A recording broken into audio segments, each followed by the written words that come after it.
This show in no way whatsoever condones or promotes any crime or behavior that harms children or anyone else. This program is educational and preventative. It is not a substitute for professional therapy. Unless otherwise stated, neither the host nor any guest is a credentialed professional of any kind.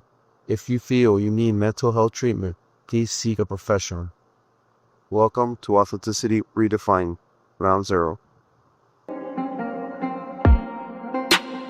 Police are accusing a former public defender of sexually assaulting a child. Las Vegas math middle school teacher accused of having an inappropriate relationship with a 13-year-old girl. County Fire Lieutenant and his wife are accused of sexual activity with a teenage girl. Pastor charged with raping a young girl. They're worried he may have molested even more children. Get on the ground! Get on the ground now! Get on the ground! They say the former cop not only used his badge to gain the trust of children and parents, but used it to hide his alleged crimes. And despite red flags... We do not tolerate this crime. These are among the sickest tops of criminals. Stop it! Stop it, you're enemy! Stop it, you're enemy! Stop the madness. What's up, everyone? Welcome back to Stop the Madness, Season 1 of Authenticity Redefined, Ground Zero. Today, we're diving deep into one of the most practical and important tools we have for preventing crime before it happens, the Phenomenological Report. Let's start with the word itself, phenomenon. Most people think it just means something rare or out of the ordinary, and in a way, that's exactly why we use it here. Committing an actual crime is pretty rare when you look at the big picture. The vast majority of people go through life and never commit crimes. Even for someone who does offend, the criminal act itself is only a small percentage of all the criminal thoughts that pass through their head on any given day. Most of those thoughts stay locked inside, hidden, fermenting in the closed channel. When someone stays in that closed channel for any significant amount of time, it becomes incredibly difficult, almost terrifying, to open up and talk about what's really going on inside their head. That's exactly where the Phenomenological Report comes in. It's not therapy. It's not a confession to another person. It's a structured, private way to get those thoughts out of your head and onto paper first. It's practice.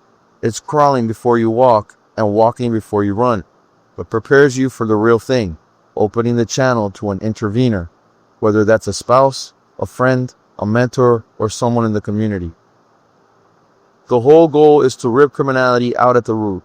That means catching the very first irresponsible thought, the incipient thought, before it grows into something dangerous. Because once it starts growing in the dark and closed channel, it gets stronger and stronger. So let's talk about how criminal thinking usually unfolds. It follows a very predictable pattern. It often starts with building yourself up as a good person, but not in some vague, general way. Yokelson and Samanel talked about this, but I believe we need to be much more specific. A person might build themselves up in their mind as a dedicated worker, a loving husband, a strong protector, or a loyal friend, usually while putting other people down in their head to make themselves look even better by comparison. Let me give you a clear example of how this plays out in real life. Imagine a guy at work who gets a compliment from his boss on a project. In his mind, he doesn't just take the compliment and keep it real. He starts building himself up as a major asset to the organization. He ignores his own shortcomings because he's not being self-critical. He constantly compares himself to his coworkers and puts them down in his head. Pretty soon he convinces himself he's a shoo-in for the next promotion. He thinks it, therefore it will be so. This buildup can last for weeks or even months. That unrealistic buildup leads to pretentiousness, unreasonable expectations of the people around him. He expects the boss to give him the promotion because in his mind he deserves it. No one else deserves it. Then the day comes. The announcement is made. The position goes to someone else. Really hits like a needle popping a balloon. He quickly sinks into what we call zero state. In zero state, the person believes they are a nothing. complete nothingness. They believe everyone can see it. Total transparency. Everyone knows he's a terrible employee who wasn't good enough for the promotion. And they believe this pain and failure is going to last forever. Permanence. Those are the three components of zero state. Nothingness, transparency, and permanence. So let me give you another example. This time in a relationship. A man builds himself up in his mind as a loving, protective husband and father. He tells himself he's doing everything right. But when his wife points out ways he's falling short, maybe he's not helping around the house or he's emotionally distant. Instead of listening, he doubles down on his self-image. When reality keeps pushing back, he crashes into zero state. He feels worthless as a husband.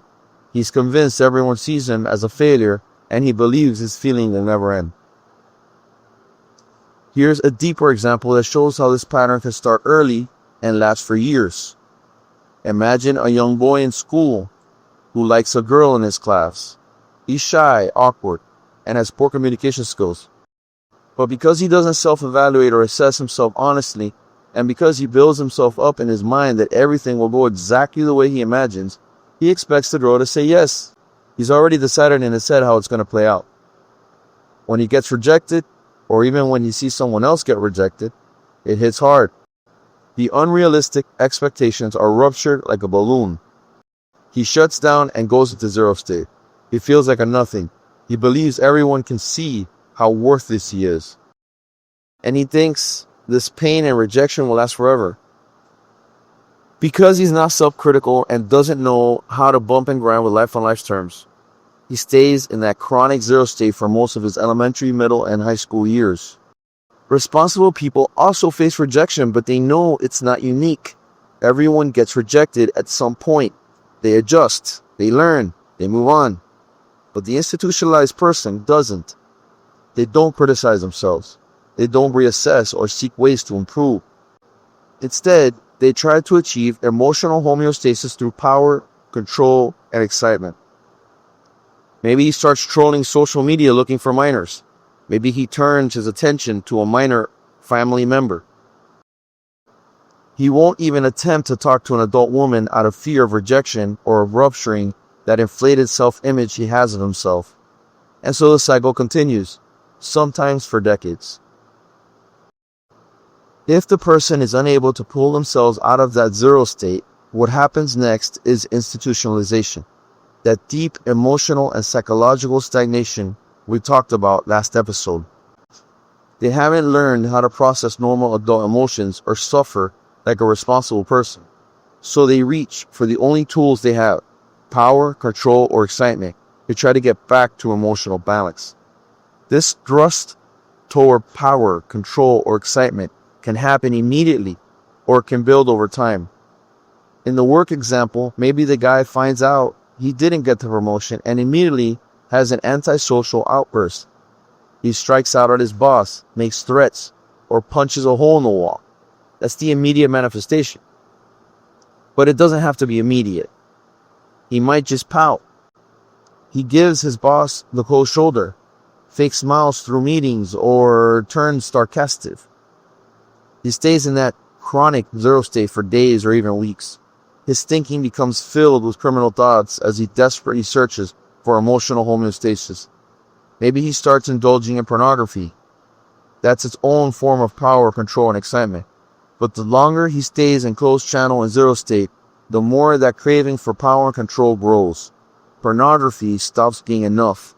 That's when it becomes dangerous. If there's a younger, more vulnerable person in his proximity, someone he sees as weak, the criminality can manifest in any of the three major areas: property, assault, or sex. The same long-term pattern shows up in the school example we just talked about. The longer the zero state lasts across years, the more likely the thoughts move towards something harmful. This is why the Phenomenological Report is so important. It's designed to walk a person through this exact pattern, from the initial buildup through pretentiousness, zero state, and into institutionalization. It helps you identify it, document it, and start pulling it apart on paper. One of the biggest benefits is that it moves a person from external excuses to real internal self-analysis. Instead of blaming the boss, the girl, the world, or bad luck, they start asking, when and how did I stop bumping and grinding with life on life's terms? When did I choose avoidance instead of growth? That same build-up process also feeds the closed channel because the person doesn't want to reveal any weakness. The report helps break that cycle of secrecy. Here's something important to remember because changing these deep patterns is genuinely difficult. The person has to want to change. You can't force this work. The Phenomenological Report is a tool for people who are ready, even if they're scared or ashamed. Another key point, this approach moves us from rehabilitation to habilitation. Rehabilitation assumes you were once whole and just needed to be restored. But many people caught in this pattern were never fully developed emotionally to begin with. Habilitation means training someone to live in open channel, to disclose, to be receptive to feedback, and to practice self-criticism. Responsible people are often shocked when they learn just how extensive criminal thinking can be inside a closed channel. It's constant, it's intense, it's extreme. That fermentation that happens when thoughts stay hidden is incredibly powerful. That's why we need tools like the Phenomenological Report to interrupt the pattern early and give people a fighting chance. So that's the Phenomenological Report. It's not magic. It's not an instant cure. But it's a practical, structured first step. It helps people get honest with themselves on paper before they ever have to get honest with another human being. In the next episode, we're going to start walking through the actual structure of the report and how to use it step by step. Thank you for listening all the way through this one. This stuff isn't easy, but it's necessary if we're serious about stopping the madness and protecting people, especially kids. If this episode hit you or made you think differently, please share it with someone who needs to hear it. The conversation has to start somewhere. I'll see you in the next episode. Until then, take care.